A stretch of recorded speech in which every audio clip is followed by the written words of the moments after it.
Welcome back to Computer Science E1. My name is David Malin. This is Lecture 7, our lecture in multimedia. And what better way to start such a lecture than with a snippet of multimedia itself. I turn our attention to the above.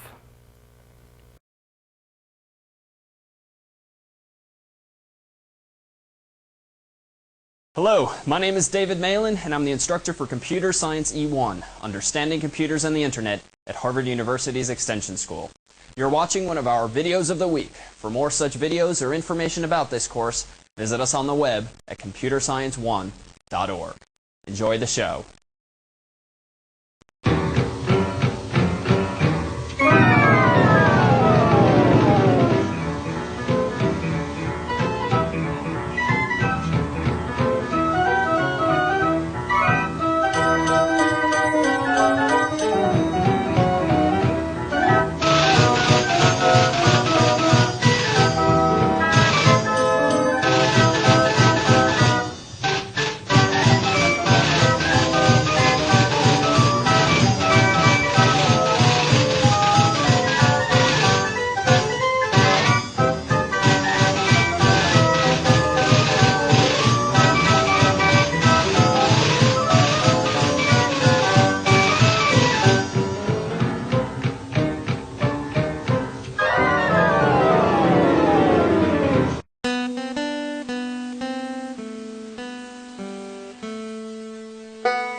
Well, as you probably realize, this was an excerpt from the Teaching Fellows volumes of Videos of the Week. So if you haven't been following along from home already, do remember that per the syllabus, in addition to these lectures of videos and in the future, these videos of lecture and in the future of some sections and workshops, each week the Teaching Fellows have been doing a remarkable job, along with Chris Thayer, a former E1 student, in producing, scripting, shooting, editing, and delivering these videos to you, the students, via both the podcast that we've been distributing as well as via the course's website itself. In fact, if you haven't drawn your attention to such already, surf on over sometime this weekend to the course's website, you'll notice that the front of the website has recently changed, which is something we'll come back to shortly. But you now have two means of accessing the course's content, essentially. The old-fashioned way of the World Wide Web on the left here, and then the newfangled way on iTunes U, iTunes University, which again is a topic we'll come back to. If we do forge ahead to the course's website here, immediately at left, you will see that not only in CVS style, similarly is E1's website now sporting a Thanksgiving theme. How many of you noticed not only the Halloween motif, but some things fluttering around past few days? All right, so good. A little implicit test of who's been checking out the course's website. Next time you do, go on down to Videos of the Week.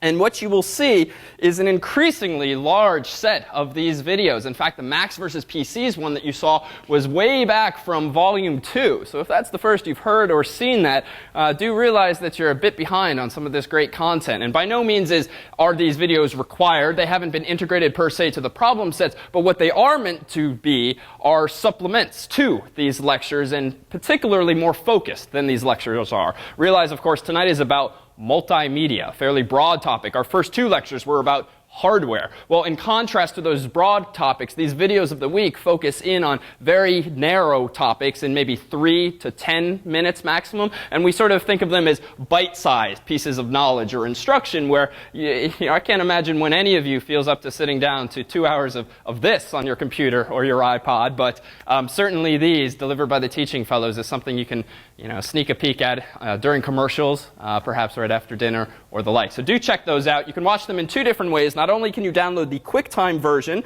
and we will define later tonight what QuickTime is, but you can also watch them right in your browser. And I think you've seen me do this once or twice, or you may have done this yourself once or twice. But if you simply follow the Flash version of the link, what you will actually get is these videos embedded right in your web browser. And for the most part, you won't need it. Hello, my name is David Malin, and I'm the instructor for Computer Science E1, Understanding Computers and the Internet. I do love the Macs versus PC video. It takes a sort of a strange turn, I think, toward the end there, but even I was smiling by the end. So that is the work of your teaching fellows and former E1 student. Recall a couple weeks ago, we passed around these surveys, which really just asked you for some candid feedback. It was useful, and we did process and absorb that and act on some of the suggestions, particularly one related to the course's website. A theme that came up 2 or 3 times in these surveys was that even though there's a lot of information on the course's website, there's apparently a real lot of information on the course's website, such that a few of you at least have felt a little overwhelmed, perhaps, on first visit to the website. And even though we try to categorize things nicely and alphabetically via the menu at left, and by design, nothing on the website is meant to be more than 2 clicks away. Choose a menu, choose the content. That's been the design. We admit that the menu, if nothing else, has been somewhat long, increasingly long. So we actually trimmed that down by a few options, merged some things, and generally just eliminated stuff that probably wasn't very much in demand. If you didn't notice a thing, great. If you haven't visited the website recently, do check it out, especially if you are among those who felt a bit overwhelmed. Should be a little more simple, and there'll be more content ripped out in the future as we focus in on certain aspects of the course's website, those strange Google ads that you seem to see at the bottom of the website sometime. More on that in a week or two. So 2 comments that I did want to relay verbatim, since they were quite memorable, if nothing else. So one of the questions recall in these surveys was, what do you think of lectures specifically? Well, this answer was, I have yet to nod off. So we appreciate that. That is the bar that we set for ourselves here. One other comment was fun, too. What do you think of lectures specifically? I enjoy free food and candy. Both of them very much about lectures, apparently. There is no candy today, but we can't have everything all of the time. But all that stuff is on sale now, I'm sure, at CVS. So with that said, let's forge ahead with our lecture on multimedia. And let's start perhaps with the easiest of questions, or the most obvious of questions, which is multimedia. What is it? Without looking at the yellow cheat sheets. Multimedia, what is it?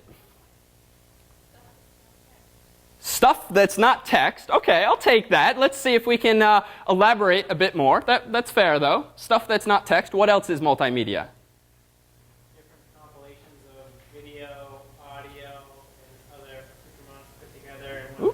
Oh, an excellent definition, better than ours perhaps on the yellow sheet there. So it's a composition of audio and video and maybe text, but certainly text in a more animated way, a more dynamic way.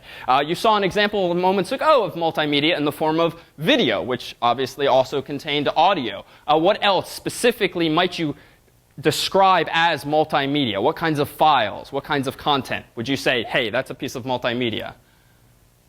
Yeah. Like a JPEG.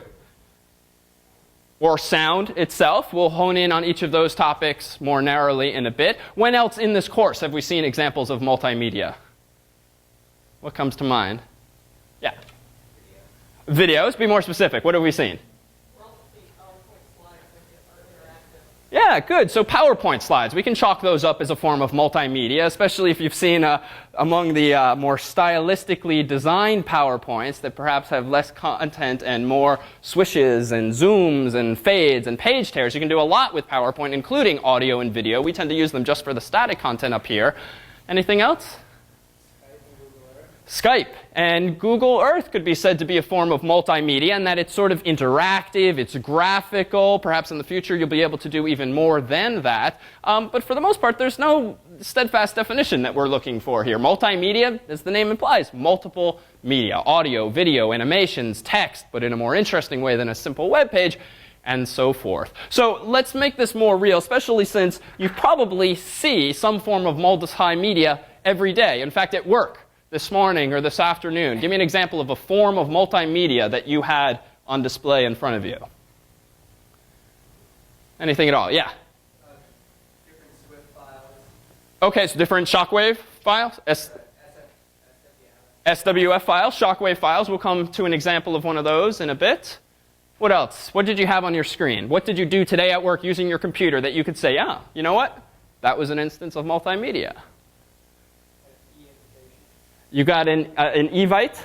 Then, okay, multimedia, sure, because those things sometimes maybe have a little animation to them, perhaps. Well, what about a simple web page? How many of you, by a quick and easy show of hands, pulled up a web page today? All right, so odds are you were not looking at the most boring of web pages, but there was at least some graphic in that web page. So why don't we start here, perhaps with the most obvious, the most common form of multimedia, the graphics that you interact with, say, on the World Wide Web. What are these what is the format in which these graphics come? Pull up a web page, you see text, you see images, maybe on CNN's site, maybe on Google's site. In what format, so to speak, are those images? Digital photos, and let's be even more technical. I heard JPEGs, GIFs.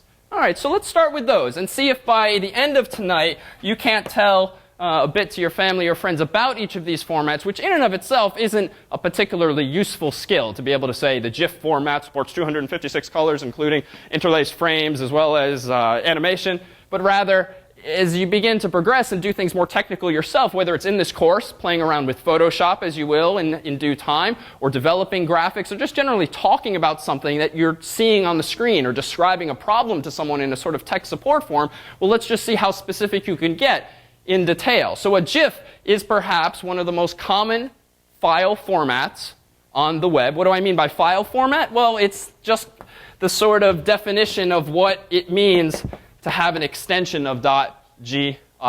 So if you see a file like david.gif, well, that appears to be then a file in the GIF file format. Just to contrast this with something more familiar, if you have something like resume.doc, DOC, well, the file format in which your resume is what? Document, or more specifically, Microsoft Word's file format. So when we talk about file formats, we're pretty much talking about some kind of standard arrangement of zeros and ones inside that file. Who define the standard? Well, usually it's a person or a group of people or a company. For instance, Microsoft decided long ago that the .doc file format will be laid out in a certain way. And it takes Microsoft software or compatible software to understand that what at the end of the day are just zeros and ones arranged on your disk in the form of a .doc file, well, they have some special meaning, and you have to read them in a certain order. Similarly, in the world of multimedia, is a GIF just another file?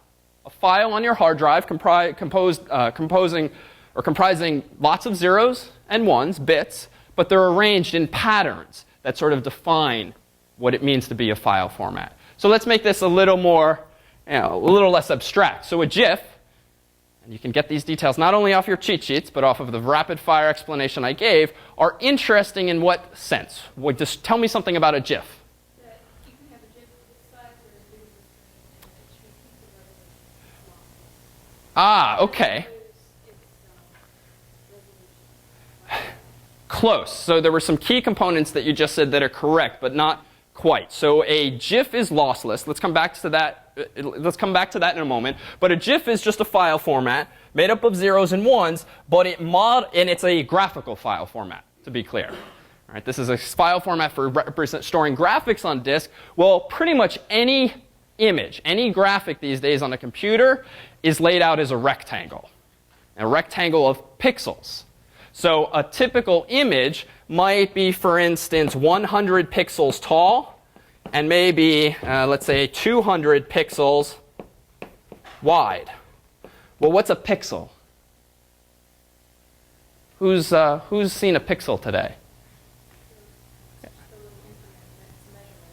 It's a measurement. Specifically, it's one of those tiny dots on your screen. Ideally, you are not aware that your screen is composed of pixels, but if you put your eyes really close to it, if you haven't noticed this before, put your eyes really close to your laptop or even your desktop's monitor, and you should be able to see that your screen is actually made up of hundreds or thousands of tiny little squares, dots, aka pixels. In fact, let's just relate this to our hardware lecture.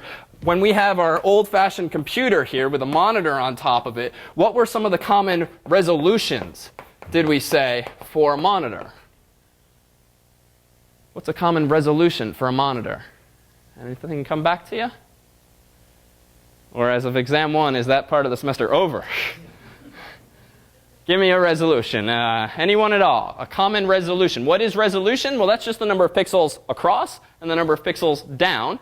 So what's a common resolution? Well, something like 1024 across by 768 down. Something like 800 by 600. Something even like 1600 by 1200. For those of you who have tackled the current problem set and have gone to a computer store, for instance, and have looked at the specs of your LCD display or your CRT monitor, well, you probably saw some mention of the default or perhaps the maximum resolution possible on that screen. So all this is saying is that if your resolution of your monitor is 1024 by 768, when you look at your screen, you are literally seeing 1,024 pixels across times 768 downward. In fact, if you want to put this into perspective or even play around on your own computer at home, on Windows, if you go to your display control panel, go to settings, and I may have pulled this up long ago, under screen resolution. You see exactly this. I can pull the slider and the next tick down changes it to 800 by 600. Oh, I wonder who that could be. Hello? Yes, just one moment, please. Oh, it's the pizza guy. So, no candy tonight, though.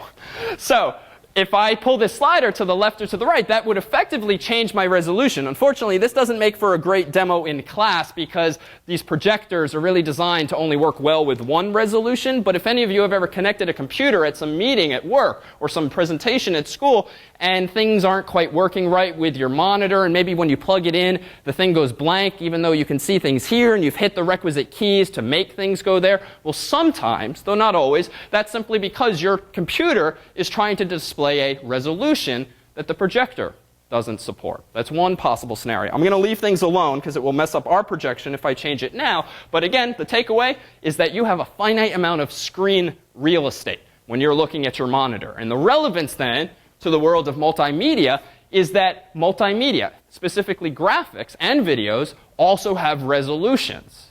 And if the resolution of your GIF or your movie is bigger than that of your screen, well, obviously, that's going to not be a pleasant viewing experience since you're trying to look at more pixels than you actually have room for on your display. Moreover, graphics are typically laid out in rectangles. So this graphic might be 200 pixels, dots across, 100 pixels up and down, but each of those pixels, meanwhile, can be of some different color. In other words, we have sort of a mapping of bits if you will. What ultimately comprises a graphic these days is just a whole bunch of dots. And each of those dots has a color. And the number of colors possible for each of these file formats differs. And that's what ultimately defines GIFs and other file formats. How many possible colors are there for the GIF file format? In other words, each dot in a GIF, how many different colors can it be? All right, good. So that was one of the things I rattled off earlier. GIFs are capable of, let's say, 256 colors. They are also capable of animation. And they are also capable of transparency.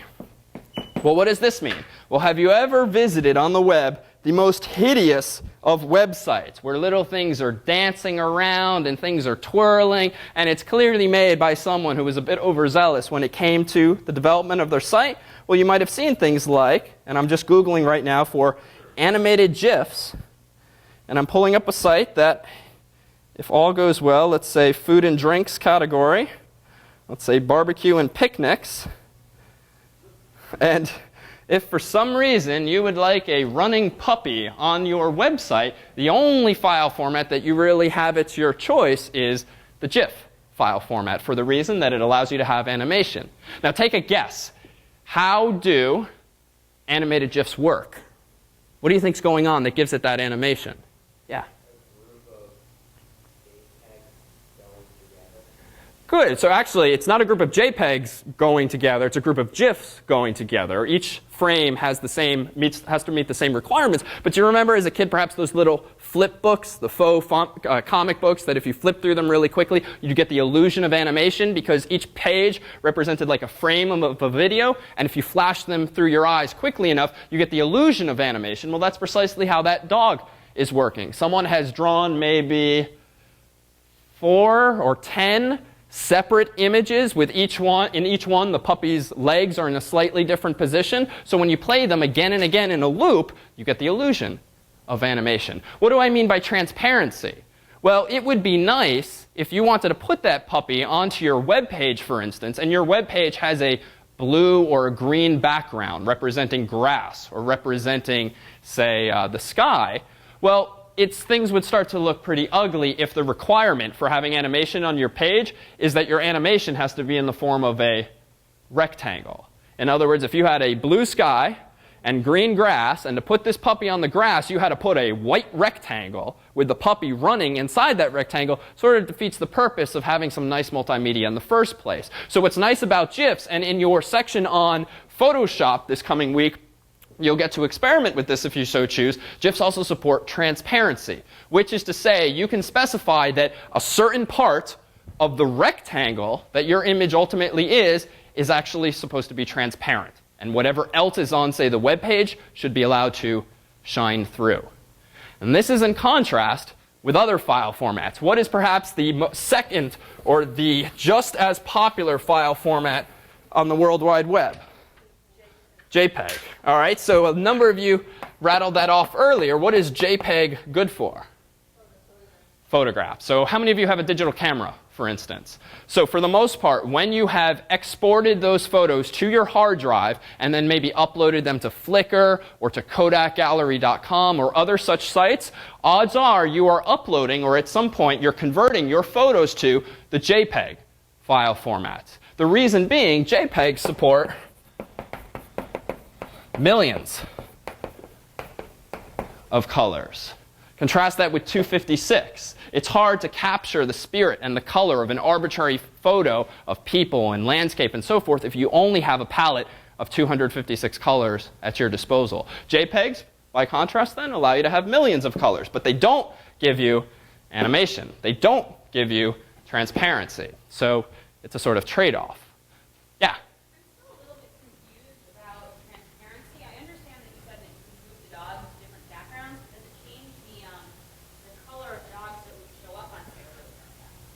Good question. So does making the background of this dog image transparent, does it perhaps affect the background that's behind the dog? If perhaps the dog itself has some white in him, you don't want blue sky or green grass shining through the dog? Is that the idea? So the way, long story short, that animated GIFs essentially work is you specify you essentially could fill the background of that dog with a random color, like pink, that simply does not appear in the rest of the image. And then essentially you tell the file format, you know what, everything that's actually pink, don't show pink, make that transparent. So in that way, anything that's not pink is going to be opaque, and nothing is going to be allowed to shine through from the web page's background. So that's a good question. And the nice thing is, and you'll get to play again with something called Adobe Photoshop if you attend this coming week's section, is that software makes these processes fairly easy. Making images these days is not like drawing a dot for every pixel, 200 times in one direction, 100 times in the other direction. Well, back to JPEGs for a moment and the relevance to today's cameras. Those of you with digital cameras, how good is your camera? Interpret that question as you will. What are the specs of your camera? 7-point-something megapixels. So 7-point-something megapixels. All right. How about the rest of you? Are your cameras also rated in megapixels? OK. So you've all got megapixels, maybe slightly less than 7 of them. What does that mean? Why'd you buy all those megapixels? OK, helps with the resolution. Or rather, it is the resolution, in effect. But that's true. Why, in more technical terms, do you want more resolution to your photos? Why do you want more megapixels? Sharper images, more depth, you can enlarge it. That's exactly right. So think of it this way. If you took a photograph of something like the Grand Canyon, and your image, your camera, only supported photos of 200 pixels by 100 pixels. You could take the photo, and from a distance, you could probably get a sense that this is a picture, albeit not very compelling, of the Grand Canyon. But suppose then you wanted to print that photo, and you've only got 200 dots this way, 100 dots that way. It's hard to imagine, even intuitively, stretching those 200 dots and those 100 dots to fill like a 5x7 photo, or even a 4x6 photo. What would happen, in fact, if you took an image that, in real terms, is only this big, on film, so to speak, and you try to blow it up to this size? What does it look like? It's very blurry, or maybe splotchy, where all those little square dots are now really big square dots. And that might make it look fine if you're looking at the photo like this, but you start to look up close and the thing just looks ridiculous. And think about the analog, by the way, to these graphical file formats in your daily newspaper. If you pull up the newspaper on Sunday from the Boston Globe, for instance, and look at, here's your excuse to regress for a bit, pull up the Sunday comics. Those comic strips often come in color on Sunday. But what do you notice when you look really close at colorful comic strips? For the most part, comic strips to this day are colored in the form of dots. From a distance, looks fine, because your eye doesn't really distinguish that there's dozens or hundreds of dots there. You look at it up close, it doesn't really look so good. And that's sort of an analog to zooming in on the image and trying to print it at a larger resolution than it was meant to. So if you have a camera that only supports 200 pixels by 100 pixels, I apologize. Right? You can't buy cameras of this size. When the first cameras became popular, digital cameras became popular a few years ago, you'd get maybe a 1 megapixel camera. I, in fact, still have one that's 5 years old. It's 2.1 megapixels. But what does that mean? If my camera is 2.1 megapixels, what does that mean?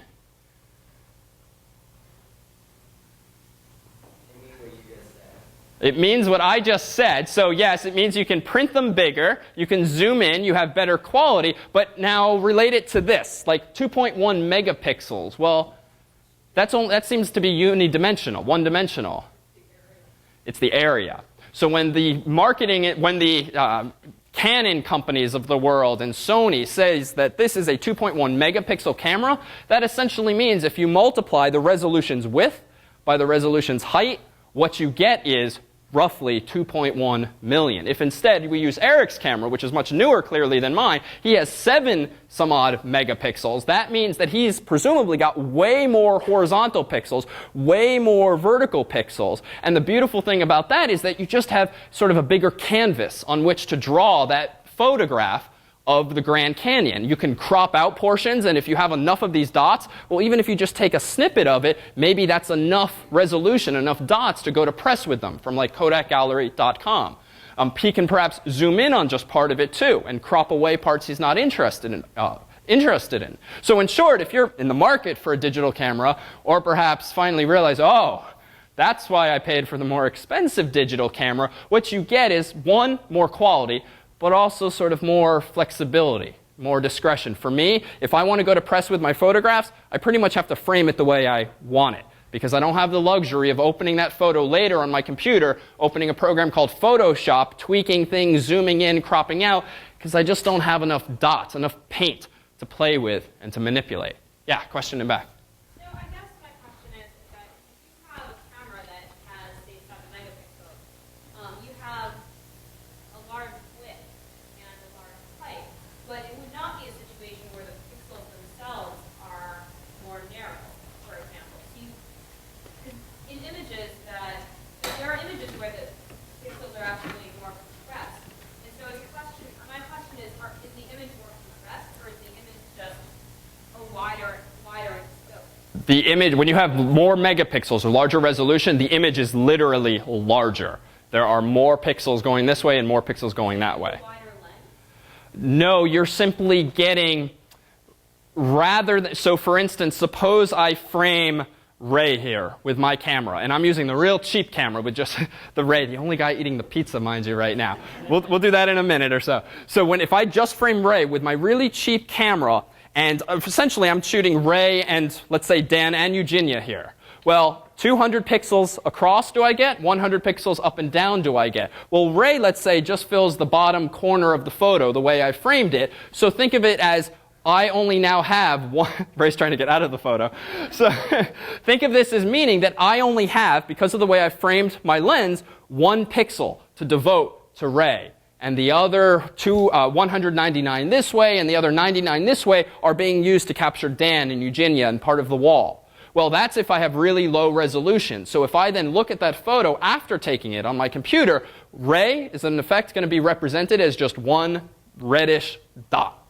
And that's it. But now suppose that I go with a more expensive camera. Same lens, I stand in the same place, I hold the camera in the same way. Now, because I have higher resolution, I get to now squeeze. They're not shrunk, but conceptually I get to squeeze more megapixels in between my left hand and my right hand, both horizontally and vertically, which means now in this bottom corner, rather than just having 1 dot, I have maybe a few thousand. They're smaller in this context because I've taken my image and said, you spend them this way.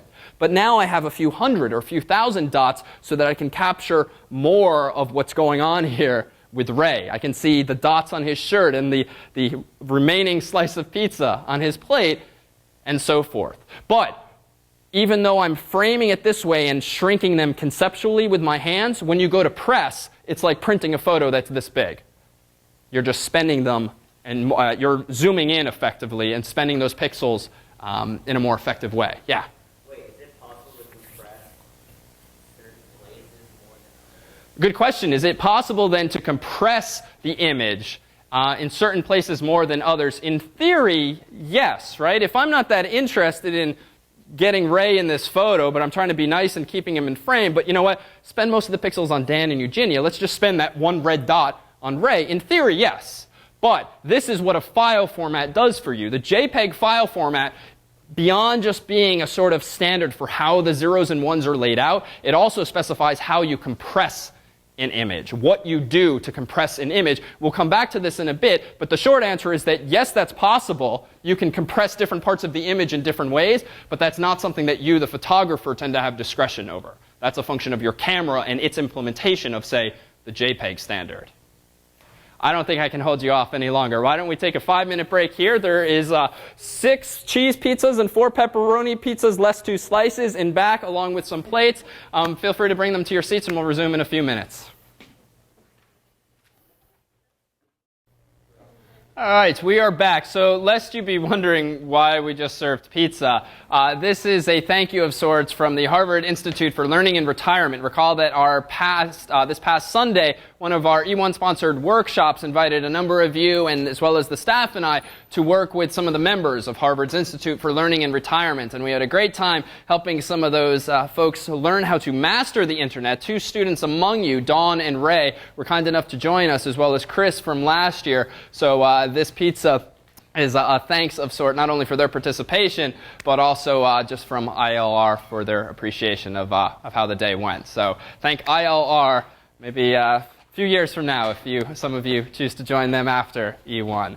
So just to put this into perspective, here's an example of a shot, not of the Grand Canyon, but let's say of a nice mountain and some trees. Well, suppose that this image is in the GIF file format, and it's a few pixels wide by a few pixels tall, maybe like 100 pixels wide by 300 pixels tall, give or take. Well, if this is in the GIF file format, that means that it is a bitmapped file format, which, as we said before, means that this image is made up of tiny little dots called, again, what?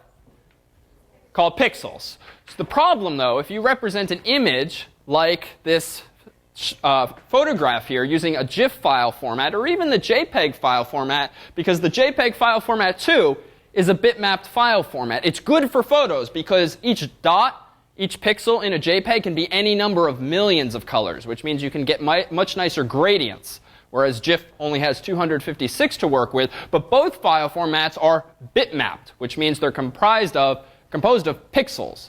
The problem, though, to put this into perspective then, is if you try to zoom in on a bitmapped file format, be it GIF or JPEG, what you get is the effect there. What you see on the slide above you is a zooming in of the top of one of the peaks of that mountain. Because this image is composed of dots or pixels, and you only have a finite number of them, you can't zoom in forever. Right? You know how they, in Law and Order and CSI, when the security camera has taken photographs of like the bad guy fleeing the scene or of the license plate, and one of the cops will say, can you enhance that? Can you zoom in on that? No, like you cannot just zoom in forever just to improve the quality of the license plate that was captured across the street from a camera dozens of meters away, right? If a camera is by definition just storing its photos in a bitmapped file format, which pretty much they do, whether it's GIF or JPEG or something proprietary for CCTV cameras, at the end of the day, you only have so much information there. And if it's not there to begin with, you can't zoom in and capture what information you would like to see. So honestly, the next time you watch Law and Order, CSI, and the computer tech and forensics is, can you just enhance that for me? Like, no, that is not possible to do ad infinitum. What you eventually get is a license plate that looks like that. Or there, for instance, is your suspect. That tends to be what happens in reality. Yeah?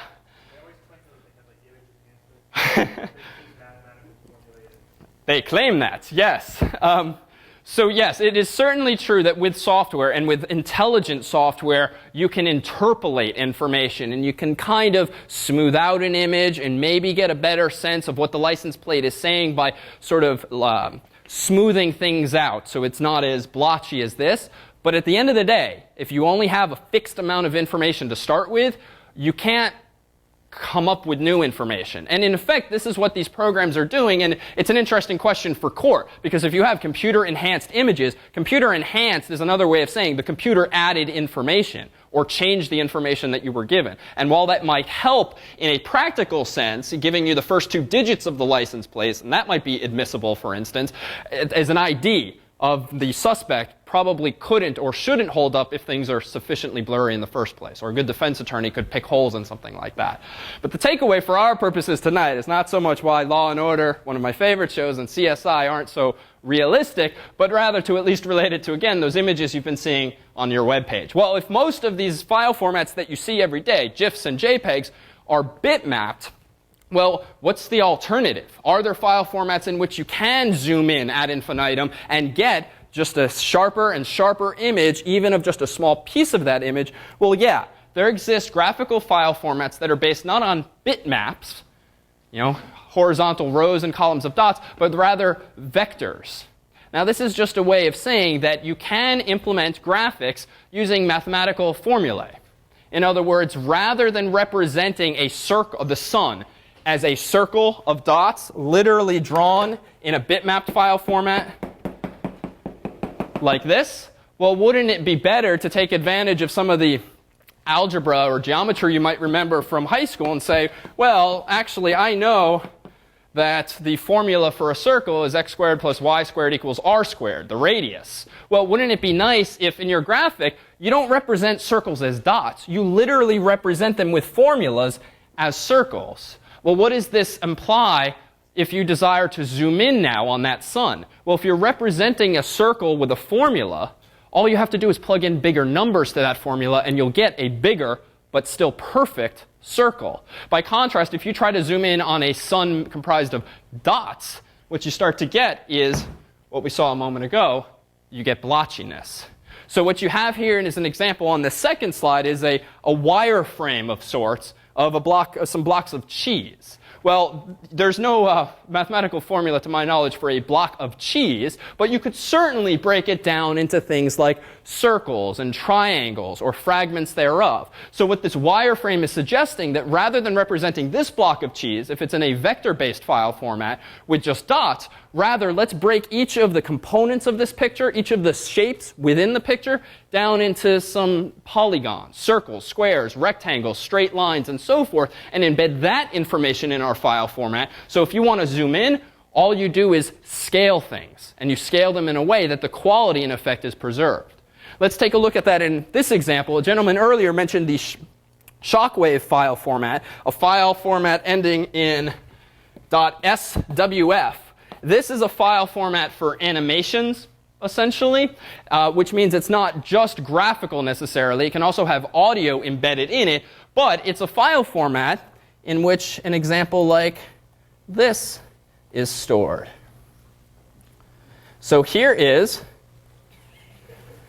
it's already a little strange. Here is a bunch of Swedish horses. Okay? So it is cool. So maybe you've even received this as an internet forward. Yes? No? So right now it's very small, but arguably it's of good quality, right? It's not blotchy. And it looks like it's maybe, what, 200 pixels by 100 pixels? And where am I getting these numbers from? Well, what's my screen resolution now, if you recall from before? It's 1024 by 768, which dare say is the most common resolution today, though that's debatable as hardware gets better and screens get larger. So if I have 1024 across, well, it looks like it takes up maybe a third of the screen, so maybe it's 300, 400 pixels wide. That's where I'm coming up with these numbers. Well, it looks pretty sharp. Suppose then I want to zoom in. It would be unfortunate if these cute little horses all of a sudden become blotchy and more square-like, like our mountaintop does, but it turns out that they don't.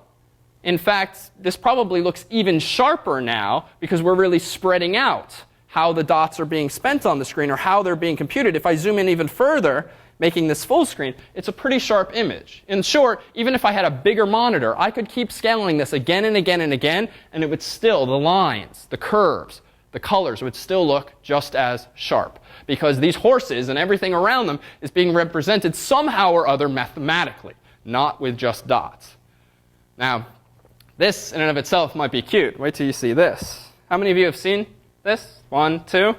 Boom, boom, boom. Turns out this is an a cappella quartet. Boom, boom, so to put this into technical context, Shockwave Flash is Shockwave is a animation file format. Again, it supports audio, and it also supports interaction. So if you've ever been to a particularly sexy website, which doesn't just have graphics and text, but rather if you click something, something swooshes away, and maybe something zooms in. If you visit a lot of fashion sites like Banana Republic or Gap, or if you visit a lot of furniture stores, tend to have websites based in Shockwave Flash or similar technologies, they're interactive. So I clicked on that horse to get him singing, and I'm going to try to time this correctly.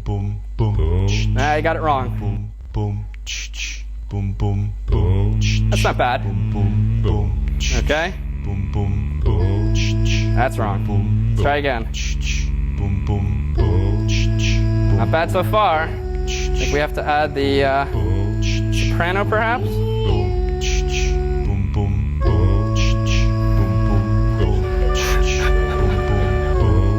It's so simple, and yet it's funny. That's it. That's all this thing does. So anyhow, we'll make a link.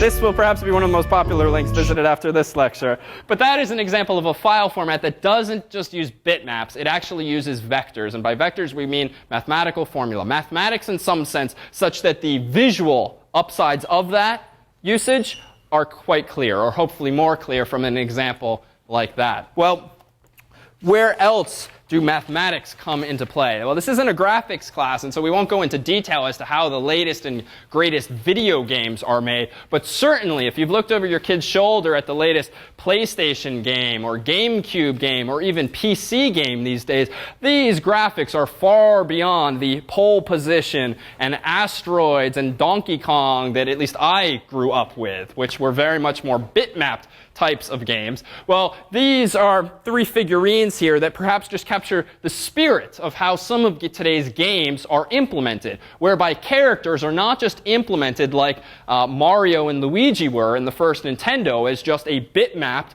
of colors that collectively represented Mario's face and mustache and hat and clothes, but rather they're represented more clearly as a collection of polygons, of mathematical shapes. The beauty of that is that if you want to implement a game where the player can go anywhere on the screen and can do different things with his arms and legs, and you want to have the actual illusion of movement, well, it would not be ideal if you had to, just to get your player to do this, store a graphic that using pixels that precisely depict the player in this way. If instead you wanted your player to be able to lift his hand slightly, you don't want to have to recreate an entire image, a GIF really, or a JPEG, just to capture that slight bit of movement. In short, you don't want to create a sort of flip book of all possible permutations of characters on the screen and physical locations, because if nothing else, you would need a DVD or more, multiple DVDs to store all of those darn images, certainly at the resolution that people expect on today's games. A much more efficient and faster way of storing information then tends to be using mathematics of some sort, linear algebra and other things that you've probably happily forgotten from years ago, but that at the end of the day help you model things in a way that's much more scalable. And so if you want your character to move into some direction, that essentially means that your video card or your CPU simply has to perform some mathematics and create on the fly the representation of that character in his new position. In short, a lot of today's craziest video games are developed in this much more dynamic rather than static way. It's fun, perhaps, rather than playing one of today's latest and greatest games, which you yourselves might own, what I thought I would do is draw our attention to the course's website. There's another under-publicized link there. Perhaps you have stumbled across it late at night when looking for something better to do. But if you click on the course's website, the link entitled Games, what you have here is a little archive of free games that are actually implemented in the, I think the Shockwave Flash file format, which was developed by Macromedia, is now owned by Adobe. And you have some examples of games here from yesteryear. In fact, we seem to have Asteroids up top, Donkey Kong, if you're familiar, Frogger, Moon Patrol, Pac-Man, Pong. It doesn't get any simpler than Pong, really. Space Invaders and Tetris, which is a little newer. From the audience, which was your favorite game from yesteryear? Tetris. Space Invaders. I heard Frogger is the favorite game. Who said Frogger? Can I entice either of you to come down for a moment and show us just how good you are at Frogger? Years ago. That's fine. Would you like to come? Remember, up, down, left, right. There aren't 20 buttons in this game like today. Can I entice anyone to come down here and show us how good you are at Frogger? Yes? No? Come on. All right, come on down. What's your name? Heather. So Heather, I guess, do we get to type? Oh, sorry. Yesterday's games only supported 6 character names. Okay, so you're this frog here, and you can use the arrow keys, I think, to move up, down, left, right. Have you played this before? Yeah. Oh, all right.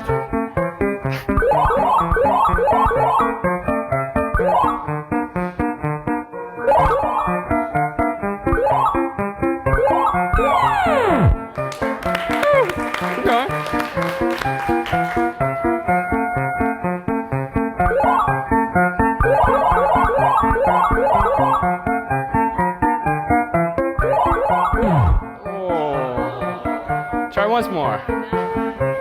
Redeem yourself. Make us proud.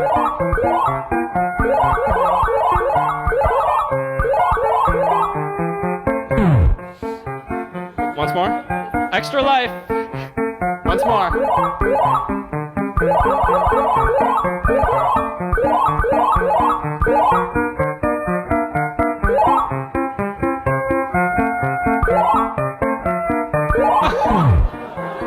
All right, once more. Let's end it with a positive note. No, that's fine. You're just getting worse, it seems. All right.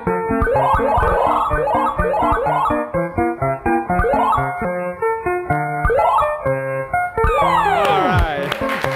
Very well done. Congrats.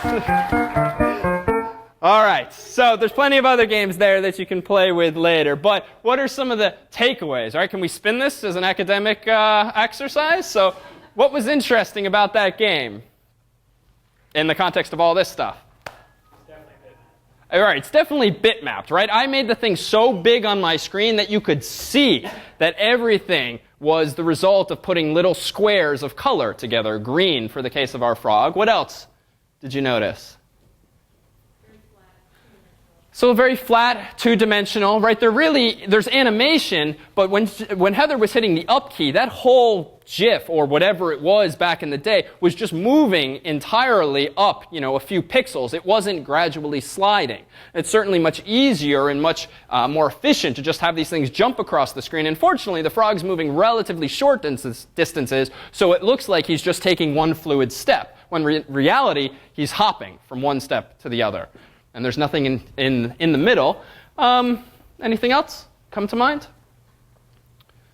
Well, this is good that we had a note of video there. Let me ask Dan to come up and, as we proceed, to connect his Macintosh as so we have the duality, as we promised in our introductory video earlier. For a moment, though, there was a question from before about compression.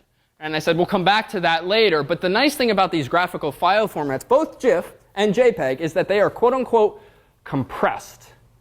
Well, what does that mean? Well, what does it mean to compress a file?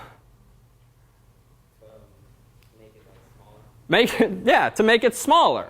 So what are some of the considerations there, right? Like I could make a file really small. I could make your resume really small by Control A and then delete. Is that compression? Right, well, I mean, it is, but it's what we would call lossy compression. Lossy, and this is a technical term, lossy in the sense that, yeah, you're making the file smaller, but by throwing away information.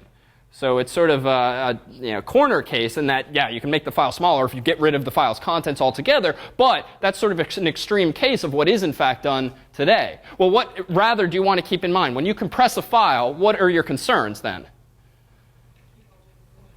Ideally, you want to keep all of the information. Unfortunately, that seems like a catch-22. You want to use less information, fewer bits, to represent the same amount of information. That is to say, if you don't want to lose information, you've got to keep it around. Well, if you want to keep all of your information, what could you possibly throw away? Becomes the question. Well, and actually, if you want to sit for a moment, and rather than stand there awkwardly, we'll finish this. Don't worry, the Mac will be back in a moment.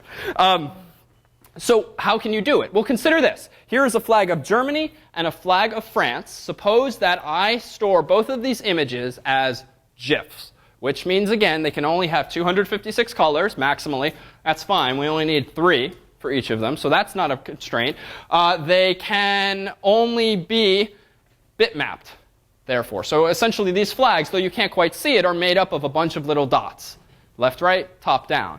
And suppose that the file on top is, suppose that it's, let's say, 300 pixels by 200 pixels. Well, if it's 300 pixels by 200 pixels, then what do we have? So 300 by 200, what's the total resolution? Or how many pixels are in this flag altogether? All right, so 6, and 1, 2, 3, 4. So 60,000, right? It's kind of impressive that you go from 300 across, 200 down, and you get 60,000 pixels, but that's how many little dots are making up that, say, German flag and France flag. So the question on the table is, can you represent these flags in with the same aesthetic effect, but using fewer than 60,000 bits. And just to put 60,000 pixels. So to be clear, each of these flags is made up of 200 dots horizontally, 300 dots horizontally, 200 dots vertically. Each of those dots in turn has a color. For instance, in Germany's flag, most of the pixels all the pixels up top, the top third, have the color black. Okay, all the colors in the middle, red, and then yellow. So you need to remember the size of this thing, the shape of this thing, the colors being used. So what can you throw away? Can you use fewer than 60,000 pixels to represent Germany's flag? True. Yes is the answer. You get the harder one. How? You can do maybe a 3 by 3. Okay, so a 3 by 3 image, that would distort. No, sorry. 3 by 6. 3 by 6 would distort the dimensions too. So can you make it smaller?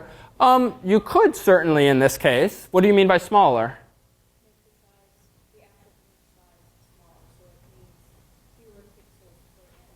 Sure. So you could certainly just make the image smaller so that therefore you need fewer bits. But I would say you're essentially telling me to delete parts of your resume. Right? Make this file smaller by make the file size smaller by making your flag appear smaller. But my goal is to put this flag on Germany's homepage. Right? www.de is where I want to put this thing.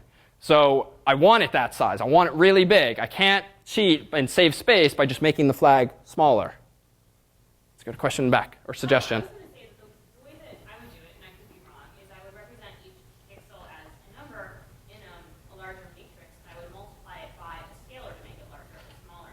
Okay, good. So a slightly more mathematical approach. In short, and I'll tweak this just to lead us in the factual direction. So keep around information for some of the pixels. For instance, the leftmost row or the leftmost column of pixels. So you've got 200 pixels on the vertical there. So that means you've got like 66 black pixels, beneath which are 66 red pixels, beneath which are 66 yellow pixels, and then plus something else. Right? That gives us 200.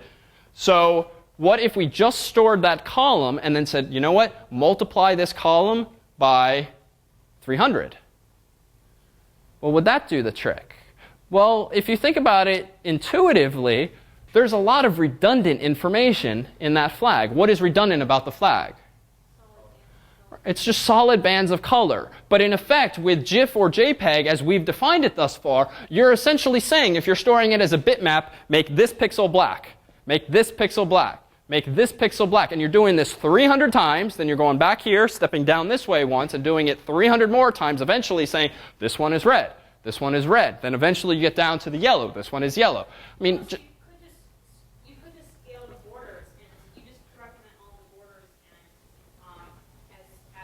scaled vectors, and then you just multiply those to make them larger or smaller. good. That's essentially the answer. You retain as much information as you need, and then you multiply it by some factor. And this, in fact, is how GIF works. GIF, in contrast with our Microsoft Word proposal earlier, is a lossless compressed file format. Lossless, as that word implies, when you compress it, you do make the file size smaller, but the upside is you do not take away from the quality of that image at all.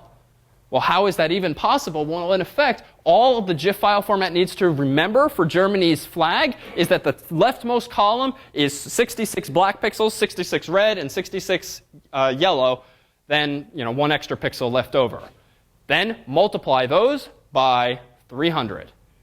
So now, in effect, I only have to say this pixel is black 66 times. I only have to say that this pixel is red 66 times, and then the same thing for yellow. And then I, in fact, just shout out, repeat 300 times.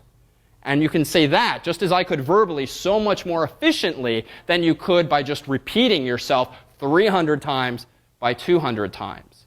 Contrast that now with the flag of France at right. Taking on faith that the GIF file format pretty much works as we just described, defines as many pixels as are necessary vertically, and then says repeat. Does France's flag compress using GIF better or worse than Germany's flag? Okay, you say worse. Why? Takes 300 instead of 200 what? Pixels. And then you have to say times those 300 by 200 instead of times 200 by 300. Right, because the colors are not contiguous throughout, you essentially have to say this pixel's blue, repeat 100 times. This pixel's white, repeat 100 times. This pixel's red, repeat 100 times. Contrast that now with the story over here. This top left pixel's black, repeat 300 times. You're done with that row, saying a third as many sentences. And we can make this, we can confirm as much in tonight's GIF directory, which is linked on the course's website. Here are precisely these images. If I go to details mode, notice how large is the France flag, FR large. 5 kilobytes. It's a little small on screen. How big is Germany's flag?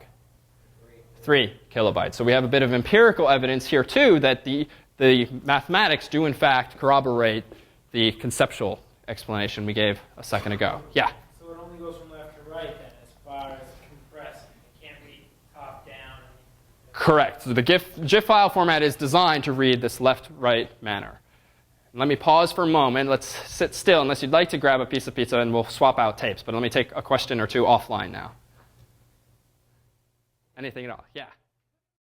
So what about pings is an excellent question. So we looked at GIFs, JPEGs, also on your yellow cheat sheet, and also on the World Wide Web is this third file format that's not nearly as popular as these two, but in a sense is better, and it is called the Portable Network Graphic format. PNG is its file extension. This too, like JPEG, supports millions of colors, but it is lossless.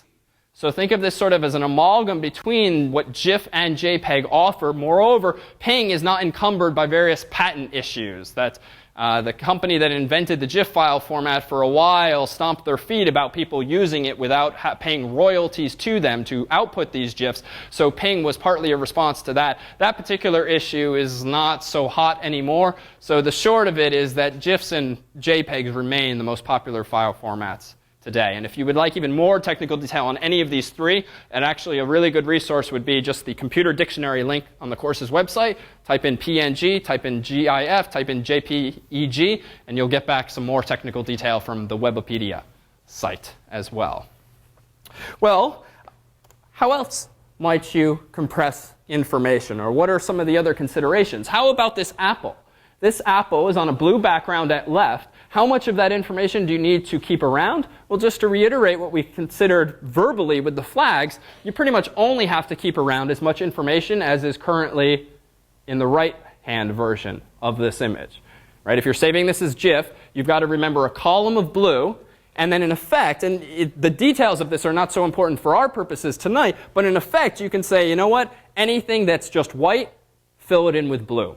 And so with a graphical file format, can you use tricks like that as well? Are we losing any information if the right-hand version doesn't represent the visual result of compression, but this is depicting how much information we're physically storing in the file? Can you reconstruct using that much information at right the original image is the question. And the short answer, using the heuristics we've discussed, yes, because we've remembered just enough, especially in this context, if we advance to the level where we can say, you know what, don't just repeat horizontally, go fill in anything that's white with blue. That would be sort of a neat trick to employ as well.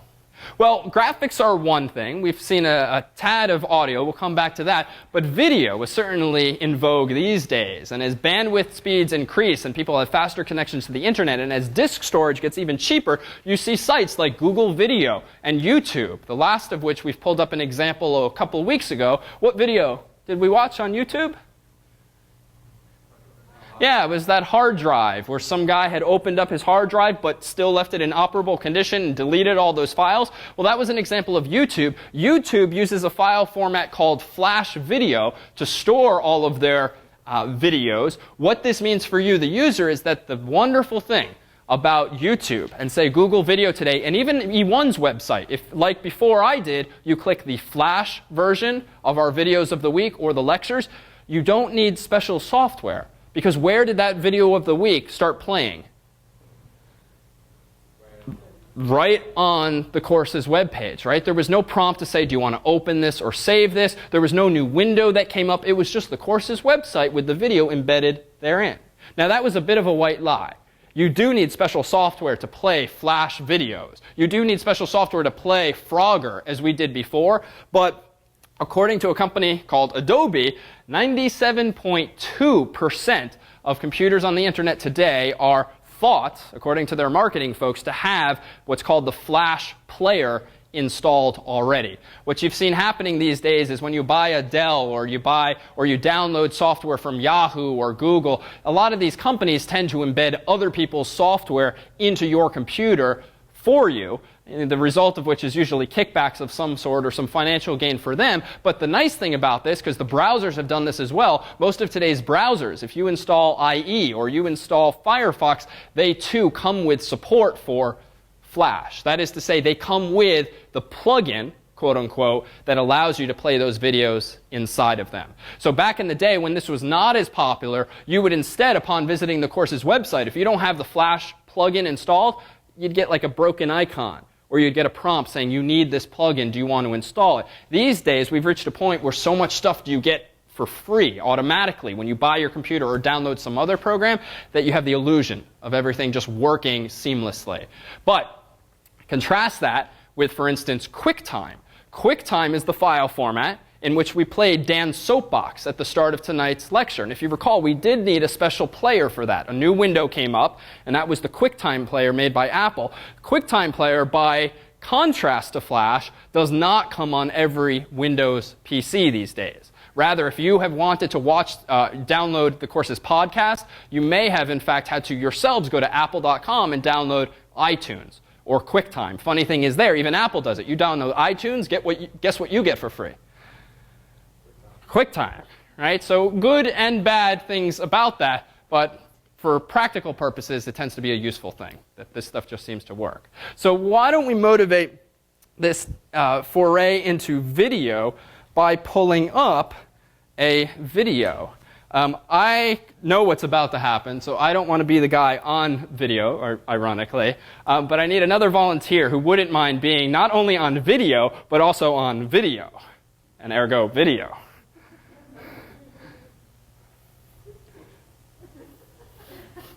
Come on, anyone at all. Right, we go through this every week, and then there's always someone that volunteers. Come on. It's a non-speaking role. All right, come on down, Dawn. All right, Dawn is going to stand in front of Dan's MacBook Pro here, a nice fancy Macintosh laptop. You will see the effects of what we're doing, but we will see them even bigger up here. I'm going to have Dan use his Mac savvy to touch the right buttons. This is obviously a web camera of sorts built into Dan's laptop. You might use this for video conferencing like we did with, albeit in one direction, with Victor of the Typical PC User podcast a while back. Dan is going to use it as an example not only of just multimedia and video, but what kind of software exists today and how fast processors are today such that they can render the images of Dawn you're about to see in real time. There was a time where all of these morphing examples, does anyone remember the Michael Jackson video from 5-10 years ago where each of the actors in the video morphed, and by that I mean sort of blended into one another? That, as I understood it, took weeks, if not months, to develop on computers because it took so damn long for the computers to generate all of the intermediate pictures. What you're about to see is what was now possible in 2006. I give you Dawn. So this is good for anyone who didn't happen to go trick-or-treating, I guess. Let's see, here's the fun one. So like I said, this is good for anyone who didn't get to go trick-or-treating. So just move around. You can make some great faces. Okay, wait, right there. Hold it. Wait. Move to the left just a tad. Okay, let's see. All right, wait for it. Wait. Oh, there it goes. Okay, it takes a photo. Okay. Let's see what else we've got here. We have, fisheye. Oh. Yeah, if you get really close, you can make your nose quite large. Yeah. Oh, yeah. Yeah, let's do that. Well, let's see what there's probably a better one. Oh, here's a good one. Bulge. So, one more photo, I guess. Okay. We'll put these on the course's website after, perhaps? Yeah, thanks for that. And we do actually have one of David here. that he so kindly took for us. I think he was going for the Jay Leno look, but I'm not quite sure. We'll get to privacy and security in a couple weeks. I had no idea this photo was being taken when we were experimenting earlier. But I guess in fairness, we'll put that on the course's website. Yep. With this piece of software, say scan in a piece of artwork and have it change the image in the same way you're changing these pictures? So the question was if you can change an artwork in the same way that you're changing these photos. And basically all there is just the camera right here. So anything that you can hold up in front of the camera, you will change with these different effects. So there were color effects in this first, where was it? There was color effects in this first section here. So if we held up, for example, David's notes that we have, we could just hold it up and change the coloring, or we could go into the twisting effects and the various other things, and we can actually see the different, in real time, the different effects that we have. So yeah, it's not really the highest quality. Basically what you see for the resolution, this is about 640 by 480. So it's just probably a shade over 1 megapixel, the equivalency of the camera. You know, this is really disturbing. The woman on the overhead is... Okay, here, we'll make it a little bit better. Normal, okay. Is that okay? Where is this program available? This program comes with new Macs that have the webcam built in. This includes the laptops and some of the desktops as well. It's in the applications. Do you layer over effects? Like add color? No, you cannot layer effects, just one at a time. Other questions? Well, a big round of applause for our guinea pig here. Thank you. So on this same note, you'll notice that distributed tonight is problem set 5, multimedia. This is a particularly fun problem set in that it's very hands-on and graphically where is this? You didn't switch it. Oh. And graphically oriented. Among the tasks ahead of you are the following. On top of the course's website, as of yesterday, is a big turkey. And you may have noticed for quite a while, if you click on the banner at top left on the course's webpage, it actually changes automatically for you. Now we have gobble gobble 2 turkeys. If we click it again, we have a dog dressed as a Native American and a cat dressed as a pilgrim. So I wish I could say this was our handiwork, but these are actually images developed by last year's student body in E1, because if you've skimmed the problem set being distributed tonight, the first challenge of this problem set is to task you with learning a bit or applying a bit of knowledge about Adobe Photoshop, which though we try to be software and platform independent in this course, hands down the de facto standard for graphics design these days is Adobe Photoshop, which is a very expensive program normally, but for which there exists a free trial that you can download off of Adobe's website. We have a link on our own course's website under software and under the multimedia category, and it works perfectly for 30 days, after which they try to coax you to buying it. But with your Harvard ID numbers, you can actually use Harvard's version of the software too, so long as you're registered in or affiliated with the university, and so long as you have a network connection to the campus. This week's section, if you are the sort who does not like dabbling on your own or feels a little overwhelmed by pulling up a new piece of software a la Google Earth and learning yourself how to manipulate images, this week's coming sections will focus in particular on designing GIFs, JPEGs, and PNGs using Adobe Photoshop. And these will really be hands-on tutorials, hand-holding tutorials on using software like Adobe Photoshop. And this problem set will invite you to apply that newfound knowledge to the design of your own very banner. And in fact, what we will do after the images are all submitted as part of the problem set is your own work will be exhibited for a number of weeks on the course's website. And if you get tired of looking at someone else's image, right, you can always click it and change it to your own. And if you don't click the image up top, it actually changes automatically using something called cookies, which we'll come to in our website development lecture, to actually remember which one you saw yesterday so that you don't show the same one again.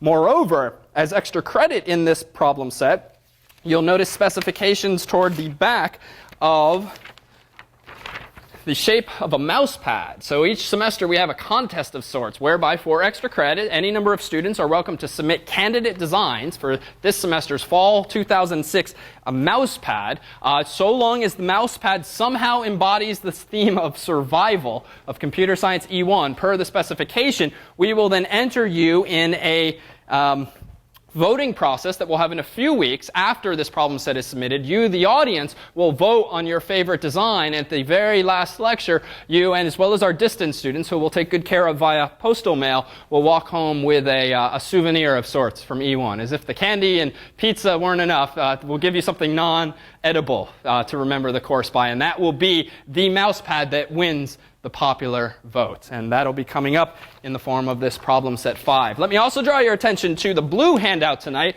which is the final project, which, per the syllabus, challenges you to develop your very own presence on the World Wide Web. Funny we should hand this out now, given that you have yet to see your website development lecture or content thereof. That's okay. The first task in the final project, this so-called part 1, tasks you with thinking about what kind of website you want to design. And fortunately, the only prerequisite for answering this part of the problem is, what sites have you visited before? What do you like? What would you personally like to do? Literally at the end of this course, you will have your own presence on the web. Something of the form www.davidmalin.com, but with your name inserted. Or you can have it be something completely random, like www.myhomepage.com. I would wager that both of those actually are already taken. And as we mentioned in this part of the project, perhaps, dare say, the hardest part of this project, frankly, because the rest is all fun. This part's the frustrating part. Finding a domain name that someone or some squatter hasn't already bought. But we don't constrain you to only choosing a .com. You can choose a .net, .org. Heck, you can have, danarmendariz.tv. if you wish. I would wager that that one is still available as of now. With that said, though, there will be the cost of buying a domain name for the period of a year is like $10 or so, and that it's all spelled out there. And we would ask that you take care of that part of it. There are alternatives if you'd rather not incur the expense. But we, E1, the course, will host your website for you up through spring semester. So we will provide you with an account. We will provide you with an email address of the form, username at davidmalin.com, but substituting your domain name, of course. So literally, at course's end and through May, you will have your own presence on the web. We'll provide you with the disk space. You'll get a gigabyte of storage, especially, which is very useful if you want to have, say, a website of photographs of your recent trip. Right? Gone are the days where people come over and watch slideshows of their latest trip. You can just put that on the web and email all of your friends those photos. This would be a wonderful application for the final project to do something like that. Really, the sky is the limit. But more on that in technical detail in our next lecture. The first part of this project, which is due at the end of November, invites you to start thinking about your website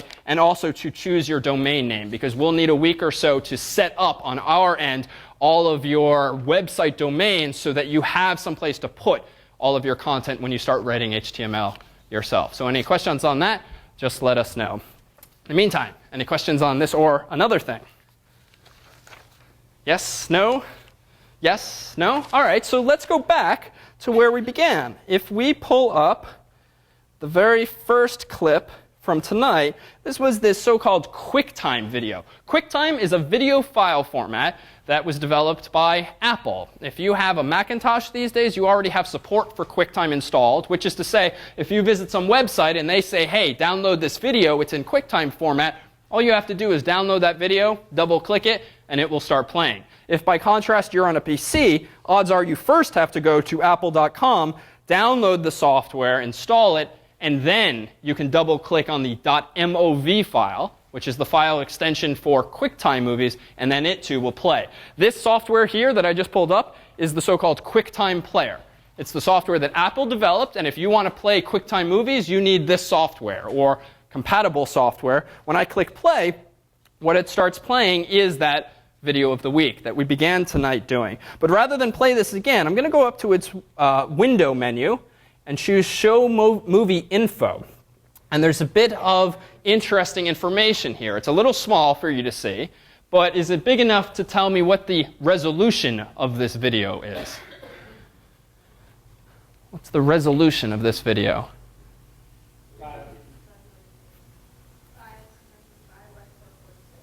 I'm here, 5, current size. That's the current size. So that's not so much, that's not its native resolution. What it's built-in resolution? It's the 320 by 240. So 320 by 240 is the resolution of this thing.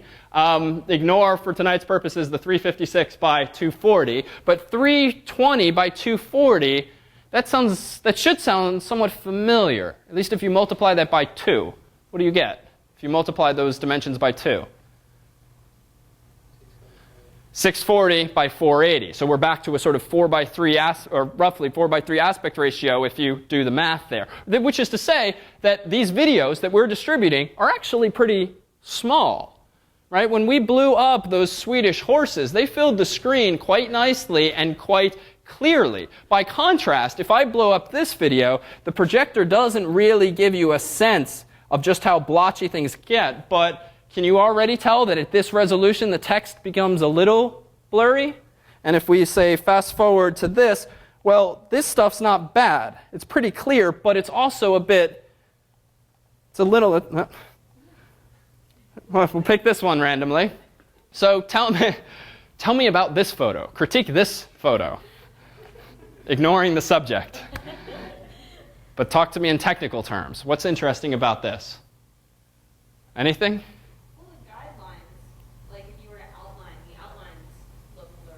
So the outlines of Ray, like of his profile? Yeah, so and it again, these overhead projectors don't really do it justice. Things look much nicer here, though Ray looks nicer at any resolution. So, but things are it's not terribly sharp, certainly, right? The Swedish horses, dare say, look better, at least in terms of their sharpness on the screen. Ray, by contrast, no slight on his profile, it's just a little blurry, it's a little washed out. Because what file format is probably being used here? It is a video, but for this individual frame of the movie, what's probably being used? A JPEG or something like it. So within videos, you effectively have frames, literally like you have in a TV show or in a movie. Right? When you had the old reel projector, a movie is in fact just like a flip book. But the book is just so long and has so many frames that it really looks fluid. How many frames does a movie or does TV typically show you every second? 29.7, 29, 29.7, 30, give or take, usually around there, depending on the encoding scheme. But that is to say, literally, when you're watching TV or a movie, it's as though you're watching a really long flip book, but one that shows you 29 or 30 images within 1 second. And once you start to see that many frames per second, your eyes can't even tell that it's 30 different frames because your eyes just can't keep up. Your brain can't keep up with that, so you have the illusion of moving pictures. But think about it, moving pictures. What does that mean? Well, they're just pictures that create the appearance of motion or of movement. So QuickTime is one file format developed by Apple for video. We mentioned another file format for video a little bit ago. What was that? So Flash is another one. So QuickTime, and this ends in .mov. Flash video, which you don't usually see this file extension because you yourselves don't tend to download these files. Rather, as you saw, they play in the browser. So these details are usually hidden from you, but they're usually .flv. Yeah. Sorry? Shockwave, we could put it in this category, but for now we'll keep it somewhat distinct because .swf files, the Swedish horses was a file called .swf. For now, let's just distinguish that ever so slightly by saying that's more of an animation format and not put it on this list for now. But you could make an argument there. What's another video file format you've seen? Yeah, so if you've watched this on courses lectures via the course's website, you've watched Real Video, whose file extensions, there's several, tend to end in .rm for Real Media. Real Videos were developed by a company called Real. How many of you have actually installed the Real software on your computer? So many of you, most of you, and presumably all of you who are tuning in from afar, at least with the Real Video versions. What do you get in this course with the Real Video versions? Sorry? So they're bigger, at least if you choose that bigger option. What else is interesting about the Real Video version of this course? What's going on over on the right side of your screen? So you have that split screen effect if you've tuned in that way. You have like a list of shortcuts to the 10-minute mark, the 20-minute mark, little things like that. But the slides are synchronized, right? We've started to move away from using slides and have been moving more toward demonstrations. But for the PowerPoint slides, they are roughly time synchronized. In fact, perhaps unbeknownst to you, every time we use a PowerPoint presentation here, there's a piece of software running on my laptop that writes to a file the exact time at which we change slides each time. So after each lecture, I actually email that small file to the video production staff, and they use it to synchronize those slides with the video, which is kind of a cool trick. But to play these videos, you need special software. In fact, how many of you now that you have the Reel player installed seem to get little pop-ups in the bottom right of your screen from Reel telling you what's late and great and newsworthy? Anyone? Yes? No? So yes? No? All right. So those of you who do, you can get rid of all that stuff. Reel has long taken it upon itself. This is just a company, a multimedia company, taking it upon themselves to put a whole lot of stuff in software that at the end of the day, you probably only want to play movies in Reel video format. So for those of you who have PCs, I would actually recommend going to our course's website, going to the software link, and download something called Reel Alternative, which, needless to say, is an alternative. And it's sort of like a program that it's the bare bones. All it does is play the videos and the audio files, none of these pop-ups and news and weather and so forth that come with it. But the purpose for tonight is that Reel Video is certainly an alternative to these other video formats. And clearly, using Reel Video, or the technology made by the Reel media company, you can do other things, synchronization and timestamps and so forth, but you can do something else with Reel Video. And actually, you can do it with all three of these formats. When you start playing a Reel Video, those videos tend to be about 200 to 400 megabytes each week. How quickly do the videos start playing for you when you click on them? For the most part, right away. Maybe a 5-second delay, maybe a 20-second delay, right? There's that little icon, if you've seen it, that sort of says buffering or loading or something. Well, what is going on there? Well, if these videos are 200 to 400 megabytes, is your computer simply that fast? Is it downloading a 200 or 400 megabyte file within 5 or 10 seconds, storing it on your hard drive, and then playing it for you to watch? Probably not, right? Sort of a leading question. So what's going on? I hear that's streaming. So these three formats actually can be quote unquote streamed. So these are all streaming file formats, which simply means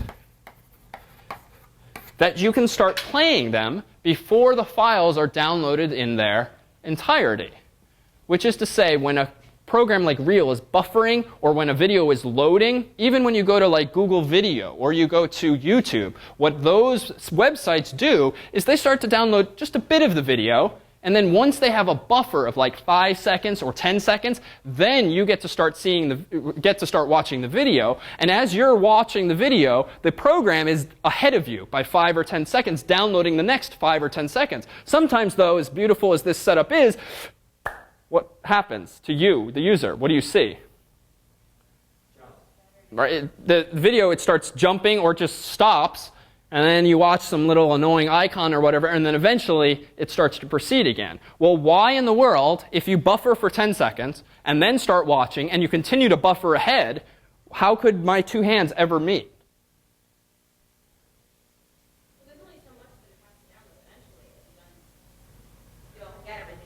So that's true. So eventually you will download the entire file. But my question for now is, why in the world, given this seemingly elegant design, would we ever experience what many of you have probably experienced, which is like the movie pauses for a second or freezes for a moment, for several seconds?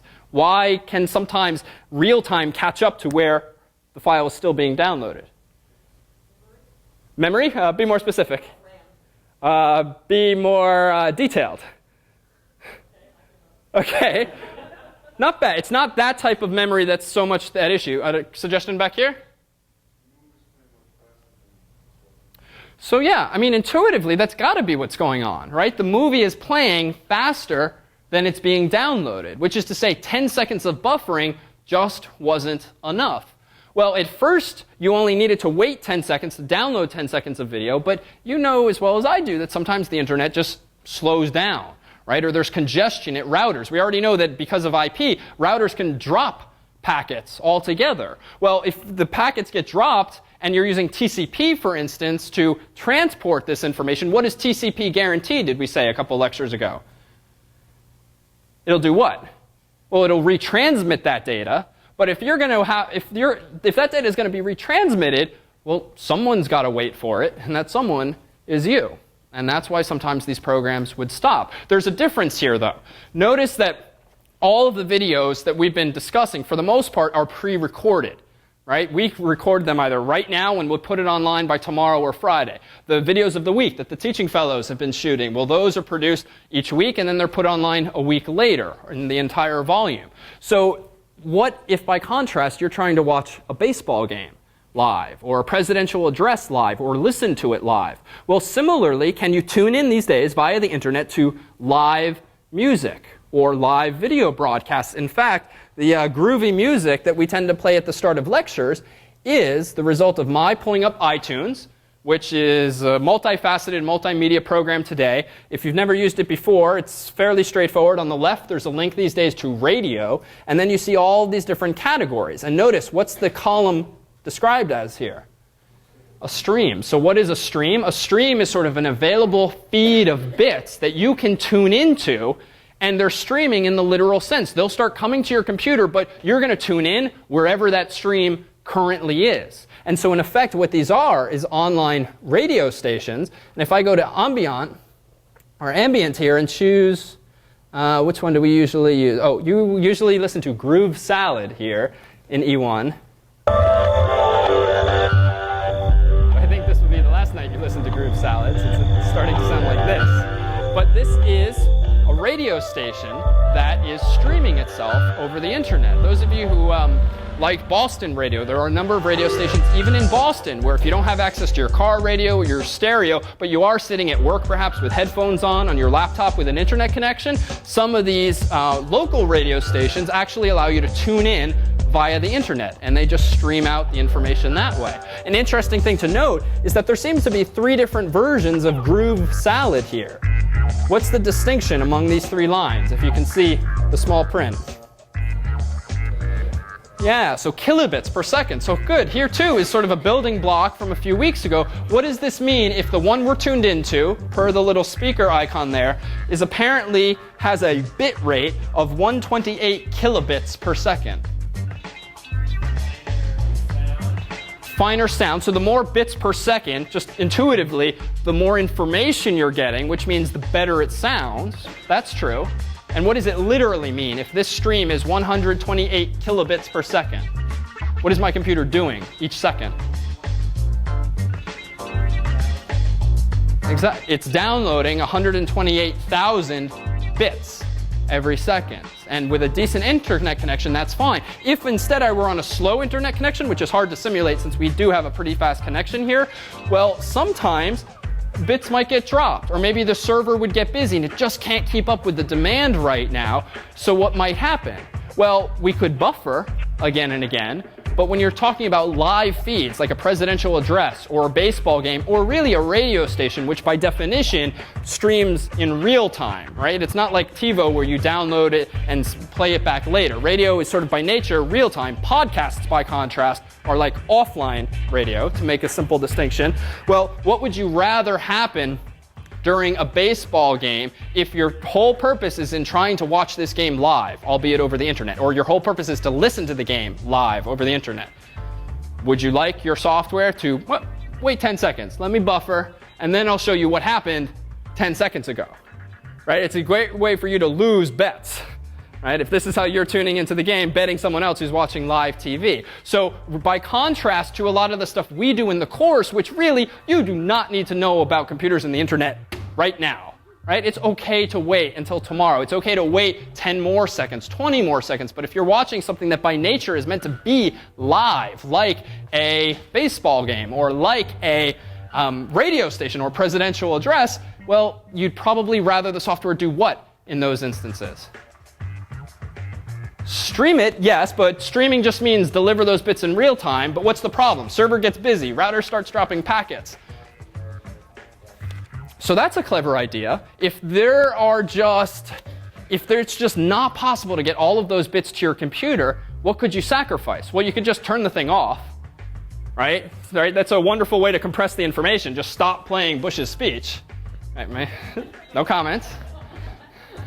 But what else could you do? You could just degrade the quality. And in fact, we see this here, even though it's not very dynamic, right? If I tune into 128 kilobits per second, that's the stream I'm going to get. And if you play this radio station long enough, you'll see eventually iTunes sometimes pops up a message that literally says, I think, buffering stream or something to that effect. And essentially, you just have to wait. iTunes does buffer for a few seconds just to give you that sort of buffer literally. So what iTunes does is, those of you with Discman, if you even carry around those ridiculously large CD players anymore, well, remember how they used to have, or still have, Shock Guard or something like that, where theoretically you can shake the heck out of the thing for 5 seconds, 10 seconds, whatever it tells you on the box. Well, what are those things doing? Right, those devices too are buffering the song, maybe 5 or 10 seconds worth of the song, so that if you're jogging or shaking the heck out of the thing, it can withstand that. But you can try this at home if you have one of these things, or maybe your roommate has one of these things. After 11 seconds, you start no longer to hear the audio. So CD players don't just degrade the quality, but radio stations, by contrast, might tune you down to a lower bit rate. Let's see if we can see the difference, hear the difference. So this is 128K. Good. You can really hear the difference. This is 24 kilobits per second, so an order of magnitude smaller. And even though if I had turned this on this way when lecture first began, you might still think the song is bad, but you might not realize that the stream is of low quality. But contrast this again now with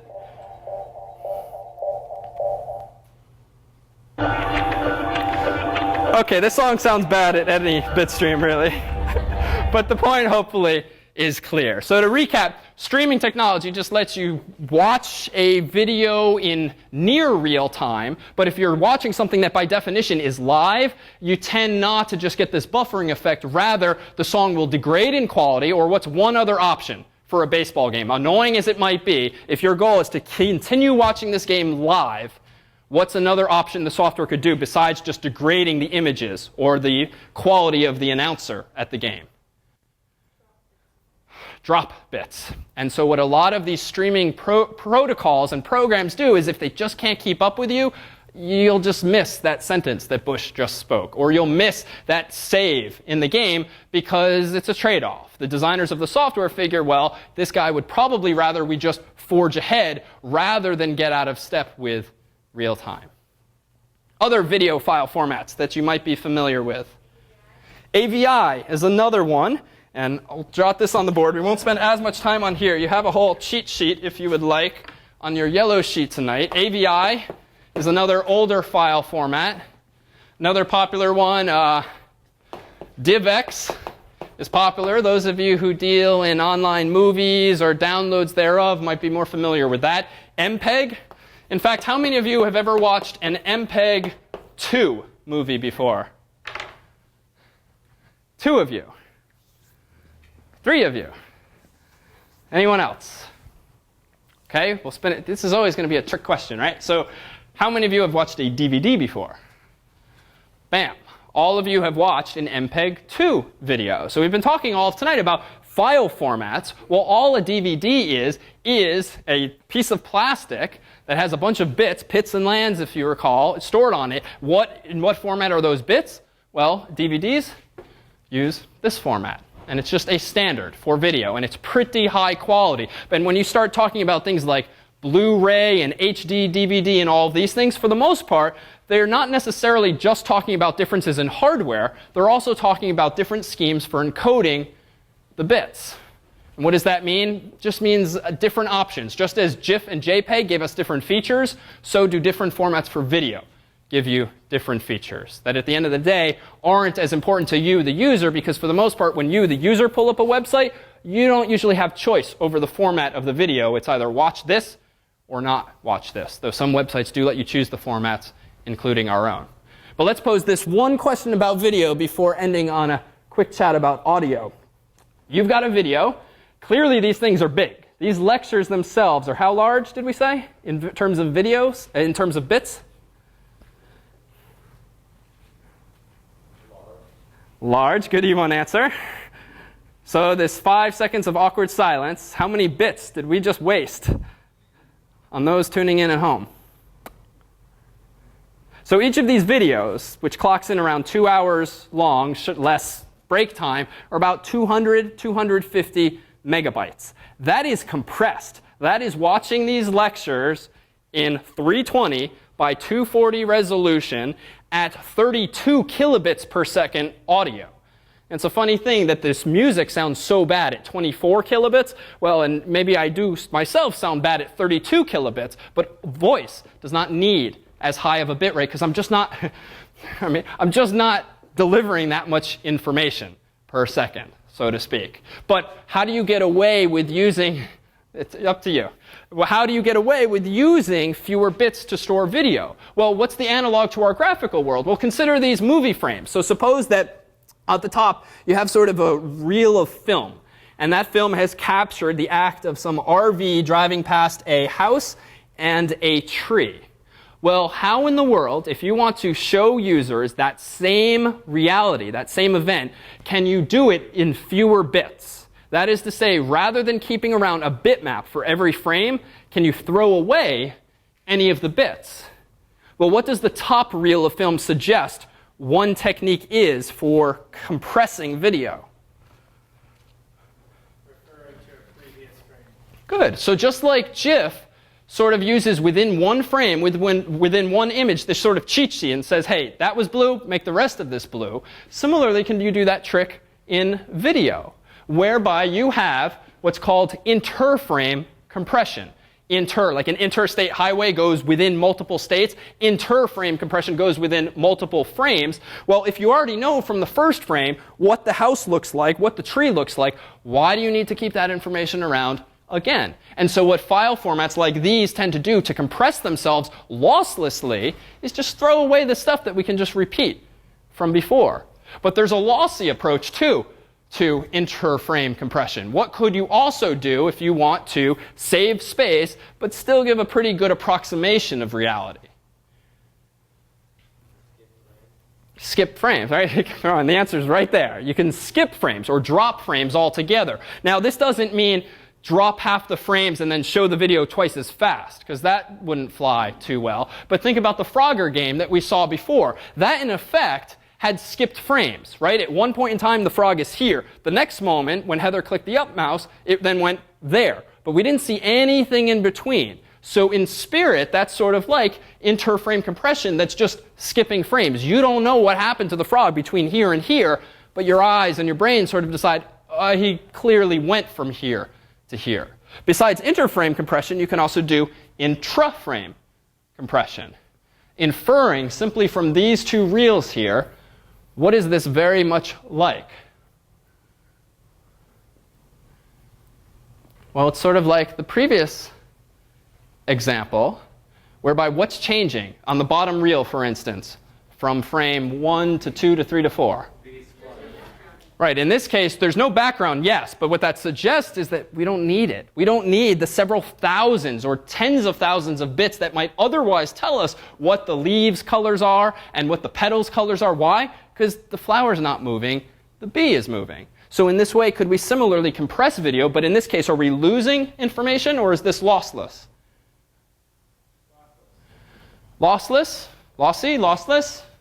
What happens when you play it? Can you tell there's no frame there? Good question. When you play it, can you tell there's no frame there? It depends. It depends partly on how sharp your eye is, and if you slow the video down, you'll actually see, and you can do this with the course's QuickTime movies, just pause it, and then drag the little slider, and you won't see fluid motion usually. You'll see this.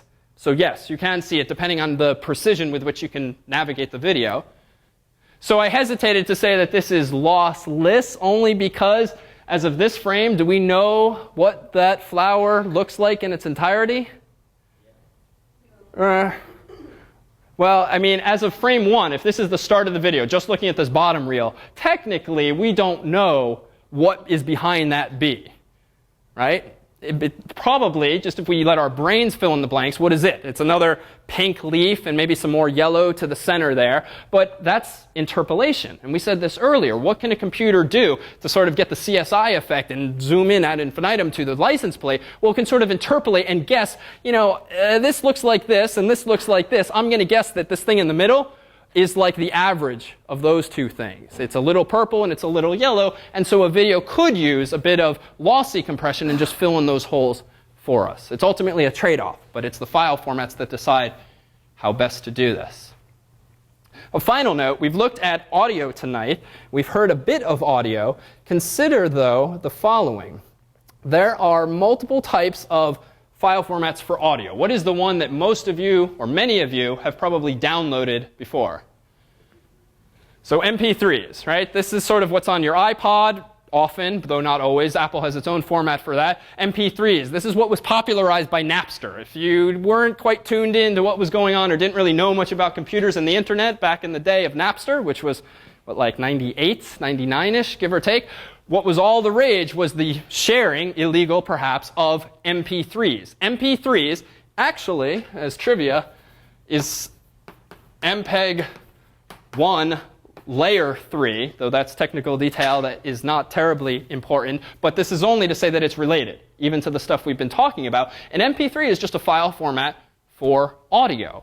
But the neat thing is that it's compressed. But it's lossy compressed. But turns out, human ears, not so good. Which is to say, if you play a song from a CD, that tends to be, for the most part, uncompressed. Though that's a bit of a white lie. But if you play an MP3, that's very much compressed. Consider this, and you've answered this question before. How big is a typical MP3 file? 2 megabytes, 6 megabytes, 10 maximally, at least for reasonably long or short songs. Well, a CD. We talked about CDs in lectures 1 and 2. How big is a typical CD? So it's like 700 megabytes, give or take. Well, how many songs are on a typical CD that you buy at the store? 16. I'm going to do easy math. Let's say 10 is typical. And that's kind of reasonable, maybe a little low. So if you have 700 megabytes available to you on a plastic disc called the CD, and you want to fit 10 songs on it, how big does that suggest each song is on a CD?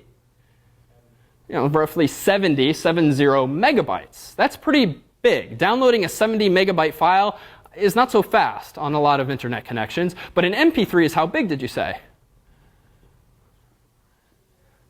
Roughly what? So let's keep the math simple. Let's say 7 megabytes, just as a rough estimate, right? So it's 1/10 the size of the original song. So what does that imply? How do you achieve a compression ratio of 70 megabytes originally to 7 megabytes afterward? So it doesn't sound as good because you presumably have to drop information. Intuitively, why is that the case? Well, if you're not dropping information, why was the original song 70 megabytes in the first place? What was it, just a bunch of zeros? Probably not. But again, the human ear not so finely tuned such that MP3s, for the most part, are difficult for at least non-crazy audiophiles to distinguish from, say, the original CD version. I, for one, can never really tell the difference between a store-bought CD and, say, an MP3, a set of MP3s of the exact same CD, even though they're 1/10 the size. Consider this example. So again, we don't necessarily have the latest and greatest audio hardware here, but this is an MP3 of one of Enya's songs. It still sounds pretty good, even in this audio system, but it's 1/10 of the size that it originally was when I ripped it from its original CD. Well, how about this for contrast? Suppose that back in the day, we lived in a world where if you wanted to play music on your computer, what you heard was...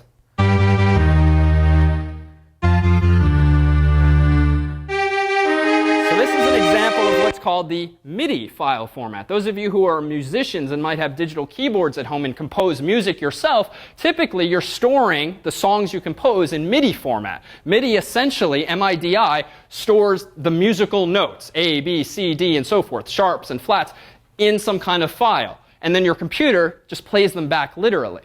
Well, that's one thing, but if instead you want to actually enjoy the music you're playing, you can't just store all of the notes as notes themselves. Rather, you need, say, the MP3 version or a non-MIDI version that doesn't just represent each sound with an individual note, but sort of stores the information in the aggregate, and you have the same song, this time in a much higher fidelity version. Now we actually have a recording of actual strings and so forth. So your homework for this week, realize, is one, to familiarize yourself more with a bit of multimedia, particularly in your first banner and perhaps a mousepad project. And also do take a moment, if you haven't already, to pull up the course's website and tune in to the videos of the week, since those two are not meant to just repeat things that I may have said in lecture, but rather are meant to introduce you to topics that we did not cover in lecture. So with that said, we will see you next week.